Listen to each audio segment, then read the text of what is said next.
Muy buenas noches, señores, bienvenidos, bendito Señor, gracias por la oportunidad que nos das nuevamente de estar aquí en tu presencia, Señor, comprendiendo, escuchando y leyendo tu palabra. Gracias por esta oportunidad tan grande y te pedimos, Señor, que de nueva cuenta se ha quitado el velo de nuestros ojos para que podamos comprender todas las verdades inscritas en este libro de vida que nos has dejado. Gracias, Señor, por este amor con el que nos has amado. En el nombre de Cristo Jesús. Amén. Muy buenas noches, señores, bienvenidos, de nueva cuenta ya estamos aquí, tarde pero sin sueño, y vamos a comenzar con la reflexión que hace nuestro hermano Raimundo acerca del versículo del día de hoy, que fue del libro de Proverbios, capítulo 18, versículo 10, y escrito está: Torre fuerte es el nombre del Señor, a él correrá el justo y será levantado.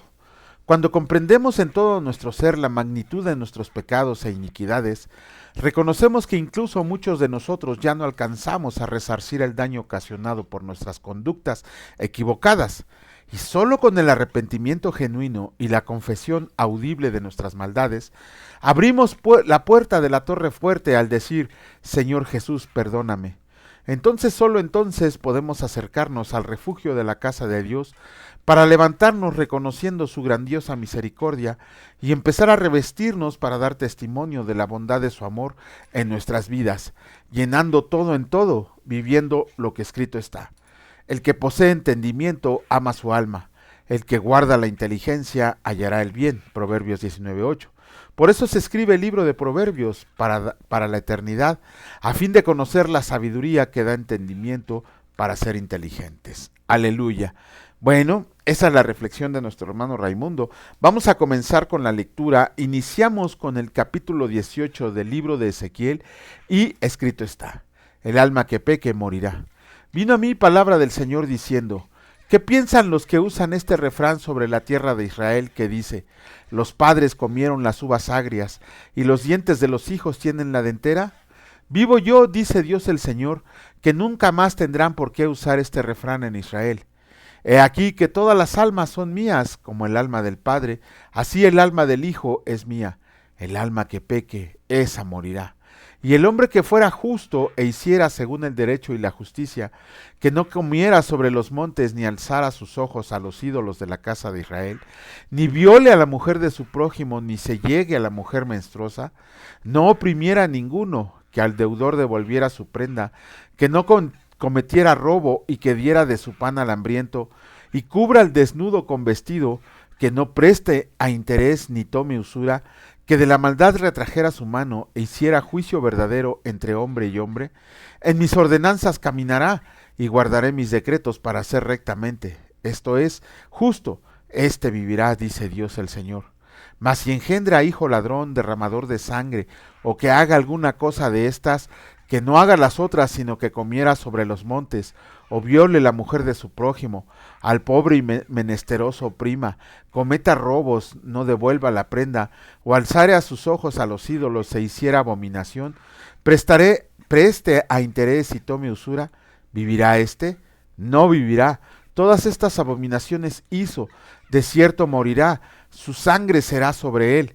Pero si éste engendra hijo, el cual viera todos los pecados que su padre hizo, y viéndolos no hiciera según ellos, no coma sobre los montes, ni alce sus ojos a los ídolos de la casa de Israel, la mujer de su prójimo no viole ni oprima a nadie, la prenda no retenga ni cometa robos, al hambriento diera de su pan y cubra con vestido al desnudo, aparte su mano del pobre, interés y usura no reciba, guarde mis decretos y anduvieran mis ordenanzas, éste no morirá por la maldad de su padre, de cierto vivirá. Su padre, por cuanto hizo agravio, despojó violentamente al hermano e hizo en medio del pueblo lo que no es bueno, he aquí que él morirá por su maldad. Y si dijeras, ¿por qué el hijo no llevará el pecado de su padre? Porque el hijo hizo según el derecho y la justicia, guardó todos mis estatutos y los cumplió, de cierto vivirá. El alma que peque, esa morirá. El hijo no llevará el pecado del padre, ni el padre llevará el pecado del hijo. La justicia del justo será sobre él, y la impiedad del impío será sobre él. El camino de Dios es justo, mas el impío, si se aparta de todos sus pecados que hizo, y guarda todos mis estatutos, y haga según el derecho y la justicia, de cierto vivirá, no morirá. Todas las transgresiones que cometió no le serán recordadas, en su justicia que hizo vivirá. Quiero yo la muerte del impío, dice Dios el Señor. No vivirá si se aparta de sus caminos, mas si el justo se aparta de su justicia y comete maldad y hace conforme a todas las abominaciones que el impío hizo, ¿vivirá él? Ninguna de las justicias que hizo le serán tenidas en cuenta, por su rebelión con que prevaricó y por el pecado que cometió, por ello morirá. Y si dijeras, ¿no es recto el camino del Señor? Oigan ahora, casa de Israel, ¿no es recto mi camino? ¿No son sus caminos torcidos? Apartándose el justo de su justicia y haciendo iniquidad, él morirá por ello, por la iniquidad que hizo morirá. Y apartándose el impío de su impiedad que hizo, y haciendo según el derecho y la justicia, hará vivir su alma, porque miró y se apartó de todas sus transgresiones que había cometido. De cierto vivirá, no morirá. Si aún dijera la casa de Israel, ¿no es recto el camino del Señor? ¿No son rectos mis caminos, casa de Israel? Ciertamente sus caminos no son rectos. Por tanto yo los juzgaré a cada uno según sus caminos, oh casa de Israel, dice Dios el Señor. Conviértanse y apártense de todas sus transgresiones, y no les será la iniquidad causa de ruina. Echen de ustedes todas sus transgresiones con que han pecado, y háganse un corazón nuevo y un espíritu nuevo. ¿Por qué morirán, casa de Israel? Porque no quiero la muerte del que muere, dice Dios el Señor. Conviértanse pues y vivirán. Capítulo 19 del libro de Ezequiel, escrito está: Lamentación sobre los príncipes de Israel. Y tú, levanta endecha sobre los príncipes de Israel. Dirás, ¿cómo se echó entre los leones tu madre la leona? Entre los leoncillos crió sus cachorros, e hizo subir a uno de sus cachorros. Vino a ser leoncillo y aprendió a arrebatar la presa, y a devorar hombres, y las naciones oyeron de él. Fue tomado en la trampa de ellas, y lo llevaron con grillos a la tierra de Egipto. Viendo ella que había esperado mucho tiempo y que se perdía su esperanza, tomó otro de sus cachorros y lo puso por leoncillo, y él andaba entre los leones. Se hizo leoncillo, aprendió a arrebatar la presa, devoró hombres, saqueó fortalezas y asoló ciudades. Y la tierra fue desolada, y cuanto había en ella el estruendo de sus rugidos, arremetieron contra él las gentes de las provincias de alrededor, y extendieron sobre él su red, y en el foso fue apresado, y lo pusieron en una jaula, y lo llevaron con cadenas. Y lo llevaron al rey de Babilonia, lo pusieron en las fortalezas, para que su voz no se oyera más sobre los montes de Israel. Tu madre fue como una vid en medio de la viña, plantada junto a las aguas, dando fruto y echando vástagos a causa de las muchas aguas.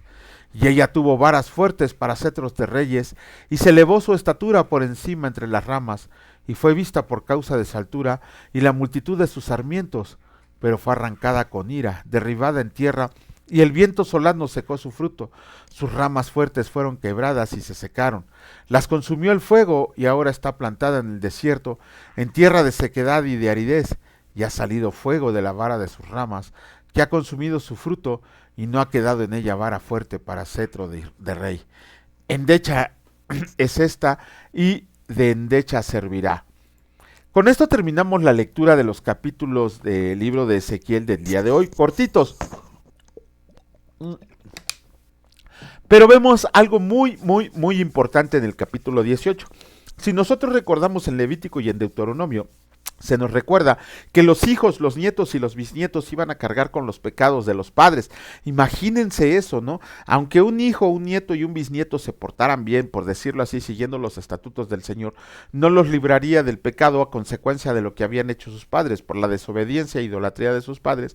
Ellos iban a pagar las consecuencias. Sin embargo, aquí, en el libro de Ezequiel, el Señor quita esa ley, quita ese, por decirlo así, ese artículo de la ley, lo quita y dice, no, ningún hijo va a llevar la carga de los padres, no va a llevar el castigo de los padres. ¿Por qué? Porque si el padre pecó, pero el hijo se abstiene de pecar en los caminos que anduvo el padre, entonces él será justificado y se salvará. El padre no se salvará por la multitud de sus pecados, a menos de que se convierta y enderece sus caminos torcidos. Eso lo dice también el capítulo 18. Entonces, si el papá cometió pecados, ya no le van a ser traspuestos al hijo. Si él no peca, él vivirá, lo dice el Señor. Pero también de la misma manera, si el hijo peca y el papá no lo hace, entonces el papá va a ser salvado, pero el hijo va a ser castigado. Se rompe ese artículo de la ley donde decía el Señor que a consecuencia de los pecados del padre hasta la cuarta generación seguirían las consecuencias de ese pecado. Ahora dice el Señor, no. El alma que peque, esa morirá. Pero también dice el Señor muy claramente, y lo dice muy claramente en el versículo 18, que todo aquel que se arrepienta de andar en esos malos caminos y se ponga a seguir los estatutos de Dios, entonces él va a vivir, él va a ser salvado, él va a dejar atrás esa maldición del pecado, porque va a ser justificado delante de los ojos de Dios. Eso es lo que tenemos que ver.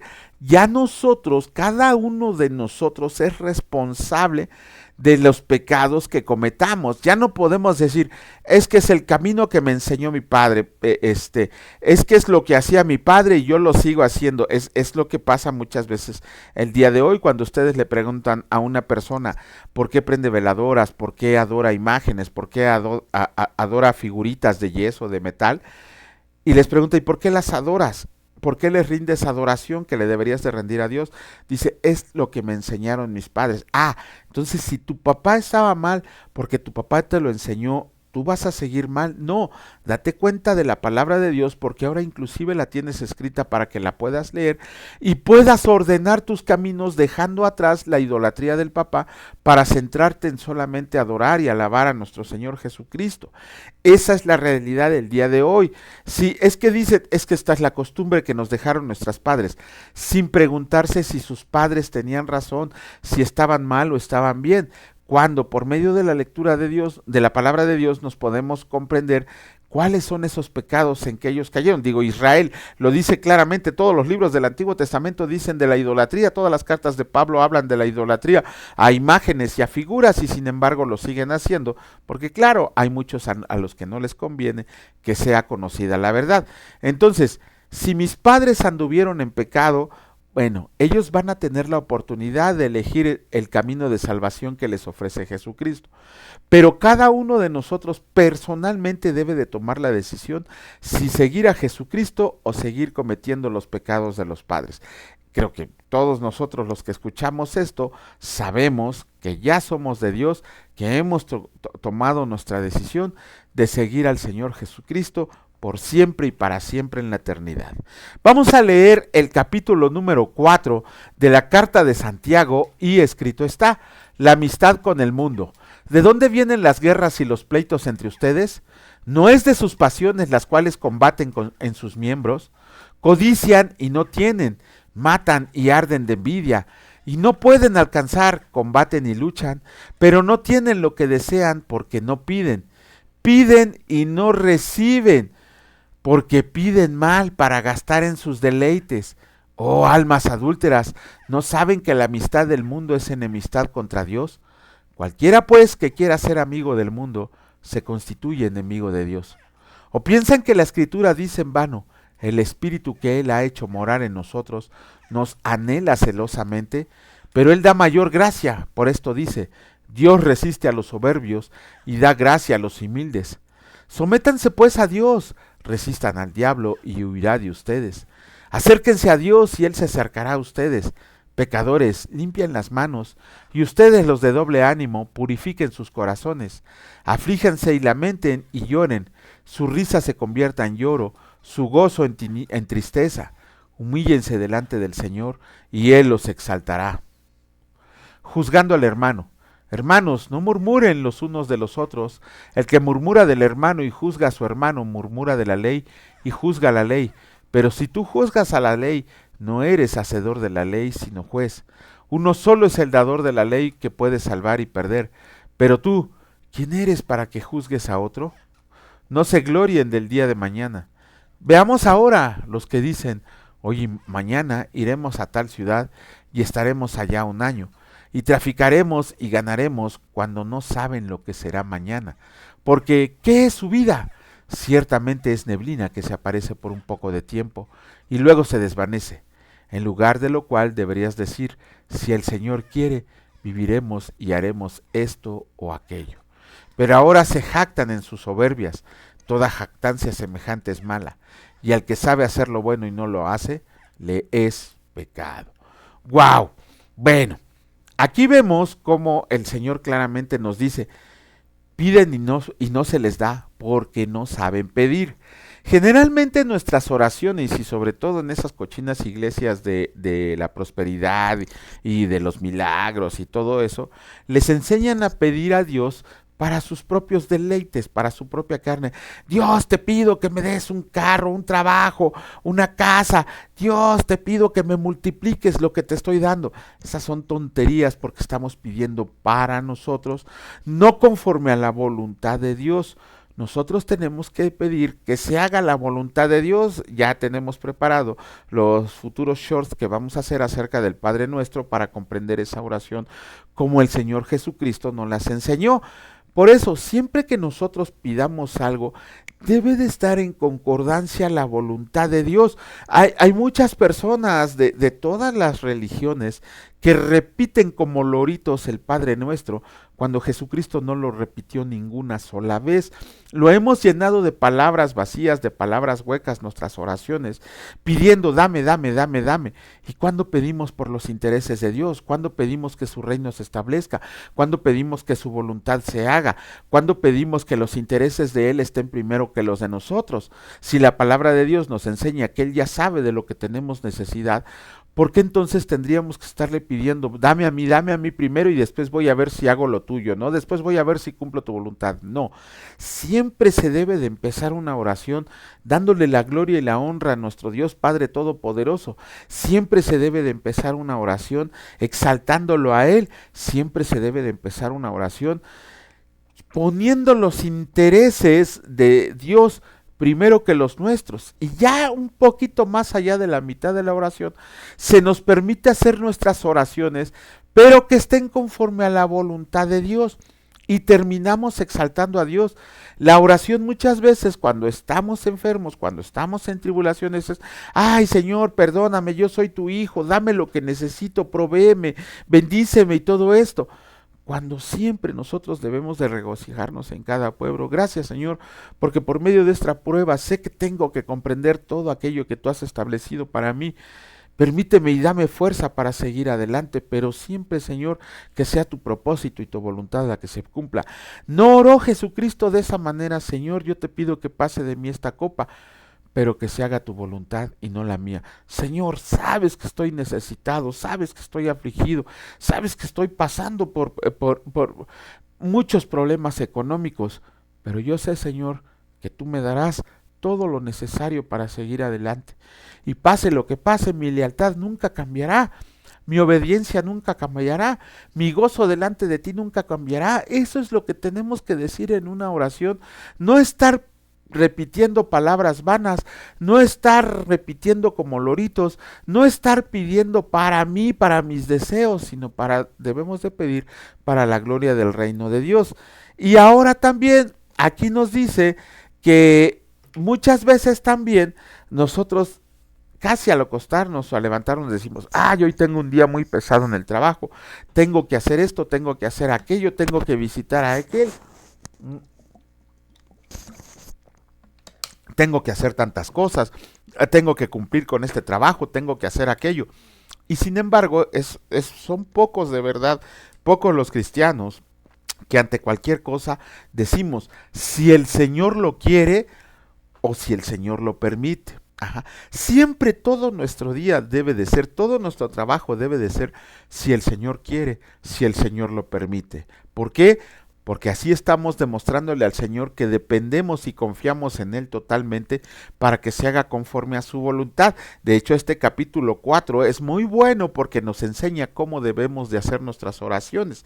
No decir, Señor, dame la fuerza para hacer mi trabajo bien el día de hoy. No, Señor, si tú quieres, permíteme llegar a mi trabajo y hacerlo con la dignidad como si lo hiciera para ti. Si tú lo permites, Señor, yo regresaré a mi casa con los míos, porque sé que tú los protegerás. ¿Qué diferencias de oraciones a las oraciones que hacemos sin sentido? Entonces tenemos que cuidar muy bien lo que le pedimos al Señor para que nuestras oraciones sean escuchadas. Bendito Padre, a ti sea toda la gloria, toda la honra, todo el poder y toda la alabanza. Señor, estamos ansiosos porque regreses a reinar a tu mundo, Señor, a poner paz, a acabar con tus enemigos. Te agradecemos, Señor, porque el día de hoy nos proveíste, Señor, nos cuidaste y nos protegiste. Asimismo, tú sabes por la situación en la que estamos pasando, Señor. Sabes que te gusta oírla de nuestros oídos, porque eso muestra dependencia de ti. Te pedimos, Señor, que nos ayudes a salir de estos problemas en los cuales estamos y que siempre se cumpla tu voluntad, Señor, si así tú lo permites. Gracias, Señor, porque sabemos que tú nos escuchas, porque tú nos amas, porque diariamente nos alimentas, tanto física como espiritualmente. A ti sea toda la honra, el poder, la gloria, la alabanza, nuestra dedicación, nuestras glorias, nuestras tristezas, nuestros triunfos, nuestros fracasos. A ti te pertenecen, Señor, porque tú así lo quieres. Bendito seas, Señor, porque tuyo es el reino, el poder y la gloria por todos los siglos. Amén. Que Dios los bendiga, señores, y si Dios lo permite, nos vemos el día de mañana. Que la gracia y la paz de Jesucristo estén con todos ustedes y con sus familias. En el nombre de Cristo Jesús, hasta luego.